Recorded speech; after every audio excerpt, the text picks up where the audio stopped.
Hello everybody, my name is Jessica, and today we're going to start reading Alice in Wonderland. Alice in Wonderland is a fantasy tale of a little girl who falls asleep and has this really magical dream, this magical experience, and it's a really fun story to read. And one of the reasons I chose Alice in Wonderland at this time is because with the pandemic going on, everything in our lives is really crazy. Everything's really mixed up, and things just seem out of place, like not really where they belong, and some things are just unimaginable. And to me, Alice in Wonderland really embodies that kind of a existence, that kind of thing that's going on. So we're just going to start with the original Alice in Wonderland, written by Lewis Carroll. That's the author. Anytime I read a book that I'm really thinking about, or that I, think has a lot to offer, I try to have a reading or writing journal nearby. So this is what this is. And if you don't have one, you can simply just use a blank piece of paper. The important thing to put in it is what you're reading. So we're going to write Alice in Wonderland. Okay, and then we underline the title of the book, so I'm going to do that. And then I'm going to write today's date, and it's the 25th of November, 11/25, and of course the year, the crazy and wild year, is 2020.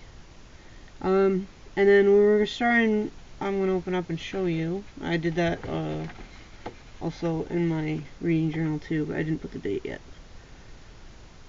2020. Okay, so this, you might wonder about copyright here. Alice in Wonderland is actually in the public domain, which means you can use it freely. You can adapt it, you can change it, you can use it as is, with no worry about copyright, because the copyright expired however many years prior now, I don't remember exactly, and it went into the public domain. So anyway, it's free to use, and it's a great, this is a perfect book for us to be looking at. So when we open it up, here's the table of contents.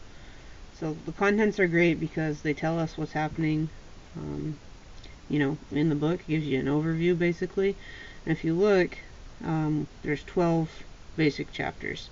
And one thing I like about this table of contents is the names of the chapters are kind of funny. So, Down the Rabbit Hole. That's one we'll talk a little bit more about, because it's also an expression.